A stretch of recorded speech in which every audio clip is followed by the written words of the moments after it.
terima kasih Samuel, Pak RT dan warga RW 2 serta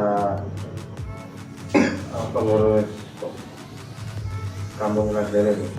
Terima kasih ini undangannya. Sebetulnya saya juga ke RW lain itu ya sama, saya misalkan ada niat itu saya juga tunggu dari RW yang lain. Ini RW 2 udah siap ya, alhamdulillah. Pada intinya memang saya tugasnya memang pemberdayaan masyarakat. Cuman ya kadang usulannya itu pelatihan itu ya ada yang jalan, ada yang tersendat gitu ya. Kebetulan kok yang ikan di RW 3 ini jalan terus dan akan berkembang. Nah, tentunya saya ya sedikit banyak ya karena sudah mulai terus progresnya naik terus, saya otomatis ngimbangi ya. Makanya sebetulnya dulu itu saya juga ada pertanyaan kok lalu Rani lebih sering ke RW 3 soalnya waktu wis tak titeni, waktu itu kira ngene iki lek mati arah-arah iki kok takoni. Ya alhamdulillah kita secara fondasi kampung udah lumayan, ditambah yang bisa memperkuat optimis kita itu kan kita tergabung di komunitas Nila Malang Raya ya. Itu karena mereka juga petani individu, mereka itu justru moyoi atau mendorong kita untuk memimpin petani-petani Nila Malang Raya, justru menjadi sandaran dan tumpuan ayo eksis gitu. Karena mereka selama ini pergerakan individu-individu, yaitu progres yang sampai dengan hari ini. Jadi di intern ya alhamdulillah sudah ada fondasinya kuat, baik dari segmen pembibitan, pembesaran, penjualan, pakan pun juga ada yang ngurus sendiri, insya Allah ada. Saya juga orang luar tuh juga beli pakan ke kita loh, padahal yang jual pakan ya banyak, cuman karena sudah terlanjur menjadi tumpuan ya akhirnya dibebankan ongkir ya belum aja. Itu sekilas pengamatan ke depan. Intinya saya siap menyambut niat baik pemberdayaan di wilayah. Kalau masalah dana, ya memang saya jawab gampang betul. Pak Samuel nggak bohong, di grup memang saya jawab gampang. Gampang itu soalnya loh, saya dulu memulai cuman modal berapa ikan, saya kira gede kayak gini ya. Maksudku di rasa optimis itu yang saya ini. Kalau dari anggaran bisa nanti usulkan pelatihan di kelurahan bisa, ke kota bisa. Terus untuk masalah sarpras, saya sudah menyiapkan satu kolam saya untuk nanti dipinjamkan di sini, langsung dimulai aja. Nanti saya yakin kok nanti ya, nanti berapa minggu, 1 minggu, 2 minggu ke depan tuh ada yang awalnya lihat dia, nanti aku tak nggak kolam dewi soalnya sudah terjadi. Itu selanjutnya saya mohon bantuan dari Kampung Nila untuk menambahkan ini saudara-saudara kita di RW 0 juga. Monggo berapa dulu nanti ditambahin monggo. Assalamualaikum warahmatullahi wabarakatuh. Waalaikumsalam. Matur sangat sudah diundang ke RW 2 ini. Kita sebagai mungkin yang sudah mengawali belajar ikan, khususnya di Barang Selatan, pertama sih di konteksnya ikan nilang. Kalau milik, nah kerajaan ini sudah banyak yang ahlinya. Saya cuma flashback ke belakang aja, kenapa kok di awal kita memilih ikan nila. Karena informasi yang awal, karena kita pun juga awam sekali soal ikan, ya informasi yang kita dapat ikan nila itu nggak mudah mati, cepat berkembang biak. Itu yang kita tangkap dari awal. Terus ya karena kita memang awam sebagai petani ikan ya, pilihan itu sangat cocok bagi kita yang sebagai pemula yang sama sekali tidak ada basic sebagai petani ikan, karena kita memilih ya sekolah sih nggak akan mati akan mana kan, ya itulah yang kita ambil waktu itu. Kenapa kok harus nila? Istilahnya berkembang, nah, kita akhirnya dari keledai itu kita tidak mencari kelemahan nila, tapi selain itu apa kelebihan nila di situ yang kita cari bukan kelemahannya dulu, tapi kelebihan nila itu apa. Ternyata kita sering sharing, kita buka di Google, ternyata kebutuhan nila di Jawa Timur ini sangat besar, yang bisa dicukupi cuma 40%, yang 60% itu ngambil dari Jawa Tengah. Nah itulah kenapa kita akhirnya serius untuk mengerjakan ini ke sektor bisnis. Untuk mencukupi 60 itu dengan lahan kita yang mungkin sangat terbatas, kita mau bikin kolam atau bikin tambak itu kita nggak punya lahan yang luas. Makanya Mas Dwi belajar lagi mencari sistem apa yang cocok di wilayah kita. Akhirnya kita memilih bioflok. Ya, mungkin itu gambaran kenapa kita memilih nila. Ya mungkin Ada tambahan satu lagi. mungkin Prof. Sih. Assalamualaikum warahmatullahi wabarakatuh. Waalaikumsalam. Ya kalau ini langsung ya, kalau ke arah Podaris itu memang kan membutuhkan beberapa titik kolam kan untuk menunjang Podaris. Jadi kampung tematik itu syaratnya harus ada beberapa titik kolam kalau untuk nilai ya, tapi kalau untuk wisata visual kan harus ada beberapa titik spot foto.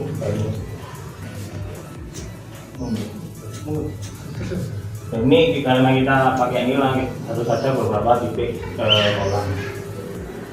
Untuk pusat senternya kemarin sebenarnya kita pakai tanah di Aset Pertanian, cuman karena masih peresmian Agustus, jadi kita masih proses sebenarnya.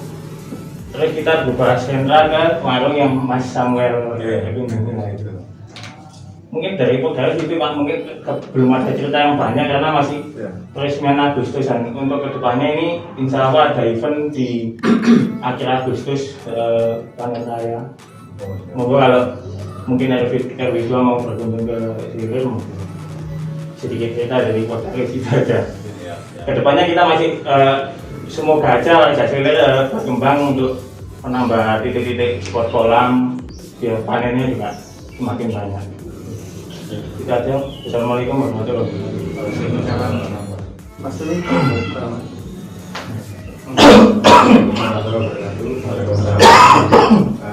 Mungkin saya akan menambahkan sedikit terkait apa yang sudah dijelaskan Mas Agung sama Mas Adi. Jadi Mas Agung ini di lingkarnya sendiri lebih ke ketuanya Pokdakan kan. Pokdakan itu kelompok pembudidaya. Kalau Mas Adi di ketuanya Pokdakulis.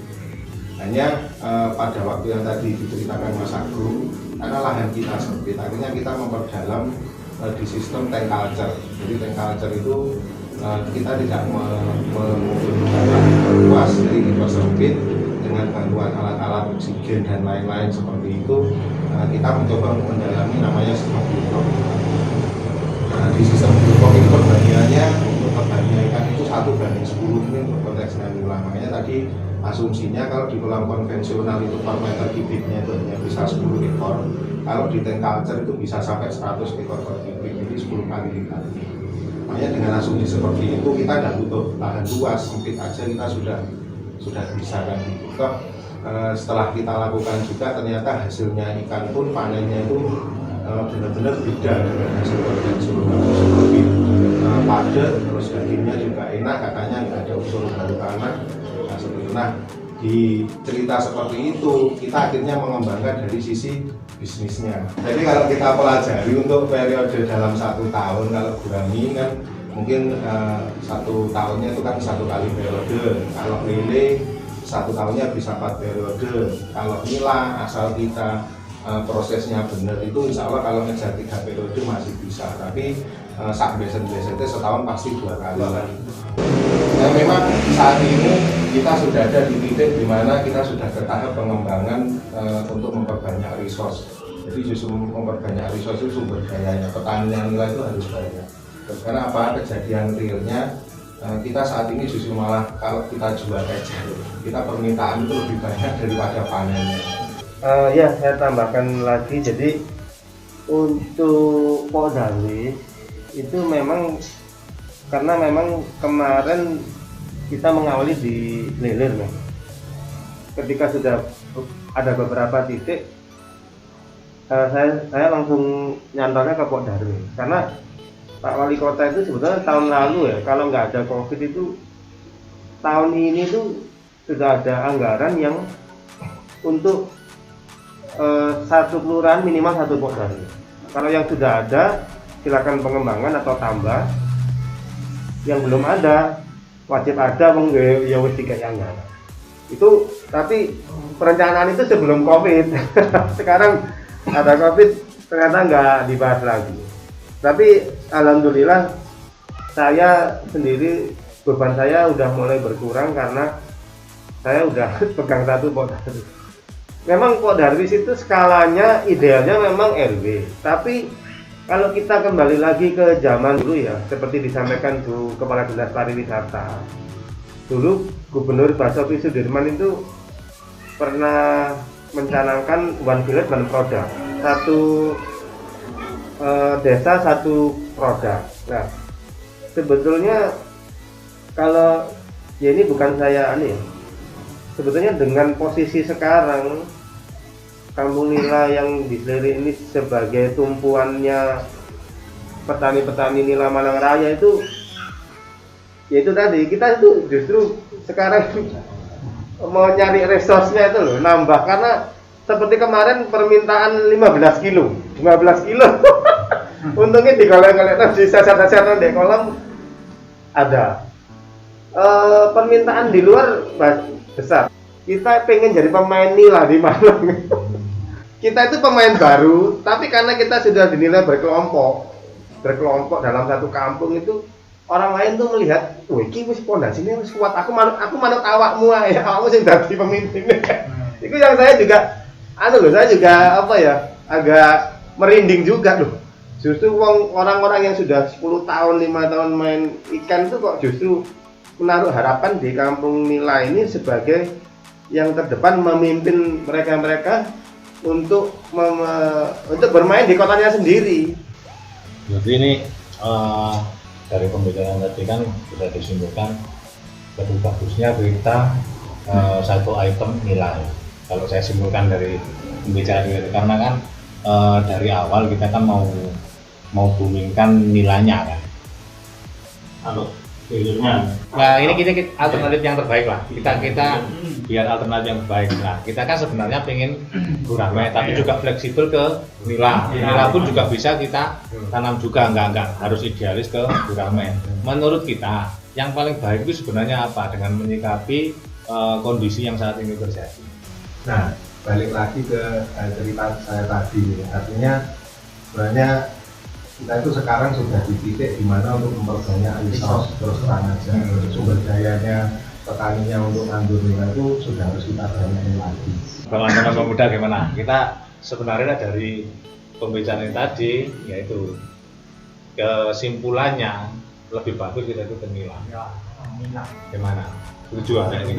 Setuju. Soalnya gurame awake. Iya, maksudnya Karena nilai cuma mau kesulitan awake status. Saya juga hati-hati mau membawa ini ke RW lain, cuman saya juga itu loh, takut dikira menggiring karena memang ini ya ada bisnisnya, ada pemberdayaannya, ada ketahanan pangannya, tapi ketika ada gayung bersambut beneran ayo gitu, kita kuati. Kalau penjualan itu untuk kebutuhan di Kota Malang ya, Malang Raya itu tinggi. Kemarin nyambung ke rumah makan ya sudah ya. Sudah Pak, ke warung Sri. Itu pun kita maksudnya dalam arti ya maju mundur dalam arti apa ya? karena memang stoknya masih sedikit, tandon tadi masih sedikit. Kalau misalkan jaringan tadi udah banyak, kita suplai hotel, restoran itu, rumah sakit ya, rumah sakit tinggi. Kebutuhan di Kota Malang kok emane kok sing nyuplai orang luar. Itu yang